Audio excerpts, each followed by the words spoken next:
अस्सलाम वालेकुम दोस्तों, उम्मीद करता हूँ आप बिल्कुल ठीक ठाक होंगे। 25 जुलाई सन 2025 और दिन है जुम्मा का। आप तमाम दोस्तों को हमारी तरफ से जुम्मा मुबारक हो। तो दोस्तों, आज की वीडियो में हम बात कर रहे हैं आज़ाद वीज़ा के हवाले से। सबसे पहले क्लियर करता चलूँ कि ओमान का जो वीज़ा है वो अभी तक ना ही कोई आज़ाद ना ही कोई कंपनी का, सिर्फ़ और सिर्फ फैमिली वीज़े मिल रहे हैं। अभी तक कोई भी ओमान के वर्क वीज़ा के लिए या फिर विज़िट वीज़ा के लिए, पाकिस्तानियों के लिए ख़ासकर कोई भी डेट नहीं बताई गई कि कब से ये वीज़े स्टार्ट होंगे। बाकी इंडियन दोस्तों को मिल रहे हैं, बांग्लादेशी दोस्तों के हाफ़ हाफ़ 50-50 हैं, अफ़गानिस्तानी दोस्तों के जो हैं वो भी बैन हैं, और बाकी इसके अलावा जो कंट्रीज़ हैं उनके वीज़े मिल रहे हैं, और पाकिस्तानियों के वीज़े अभी तक नहीं मिल रहे।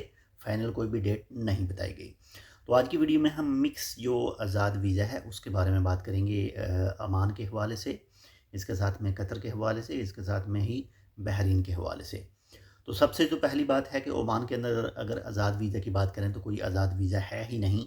लाजमी कंपनी का वीज़ा होता है, लेकिन अगर आप आज़ाद वीज़ा समझ कर ख़रीद कर ओमान के अंदर आते हैं तो आप ना आएँ। इससे बेहतर है कि आप अपने मुल्क में जितना इन्वेस्ट कर सकते हैं वही इन्वेस्ट करके वहाँ पर कोई कारोबार जो है वो सेटल करें। बेहतर है कि आप अपने मुल्क में काम करें। यानी अगर आना ही है आपने, आज़ाद वीज़ा ना लें, कोई कंपनी का लें और कंपनी में आकर काम करें, वो आपके लिए बेटर रहेगा, बेहतर रहेगा। लेकिन जब वीज़ा खुलेगा पाकिस्तानियों के, उसकी बात कर रहा हूँ। बाकी इंडियन दोस्त जो हैं वो तो ऑलरेडी कंपनी में आते हैं। इसके साथ ही बात करें अगर कतर की आज़ाद वीज़े की, तो वहाँ पर भी जो है वो इस वक्त काफ़ी ज़्यादा ज़लालत उठानी पड़ सकती है अगर आप आज़ाद वीज़ा पर जाते हैं।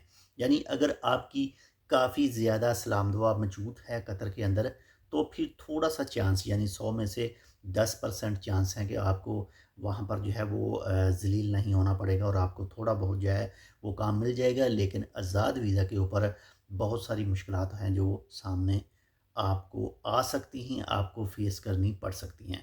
तो कतर अगर आपने जाना है तो कंपनी में जाइए, और जो भी डिटेल है कंपनी की वो पहले लाज़मी कन्फर्म कर लीजिए।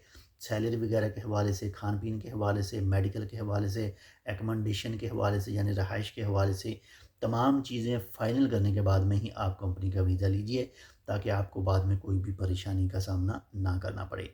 बहरीन की बात करें तो बहरीन भी बिल्कुल छोटा सा मुल्क है, उसमें भी कोई फ़ायदा नहीं है कि आप आज़ाद वीज़ा के ऊपर वहाँ पर जाएँ। बेहतर यही है कंपनी का वीज़ा हासिल करें, बिल्कुल आराम से, सुकून से, लेकिन डिटेल पहले लाज़मी कन्फर्म कर लें, सैलरी की, मेडिकल की, सब चीज़ों की, ताकि आपको बाद में कोई मसला पेश ना आए। बाकी रही बात अगर ओमान के वीज़ों की, तो अभी तक कोई फ़ाइनल अपडेट नहीं है। इंशाल्लाह जैसे ही आएगी ज़रूर आपके साथ शेयर करेंगे। बहुत शुक्रिया, आपने इस वीडियो को फुल देखा। अपने दोस्तों के साथ भी इस वीडियो को शेयर कर दीजिएगा। मिलते हैं इंशाल्लाह आपसे दूसरी अपडेट के साथ। चैनल सब्सक्राइब नहीं किया टेक विद उर्दू को, तो आप टेक विद उर्दू को सब्सक्राइब कर सकते हैं। अल्लाह हाफ़िज़।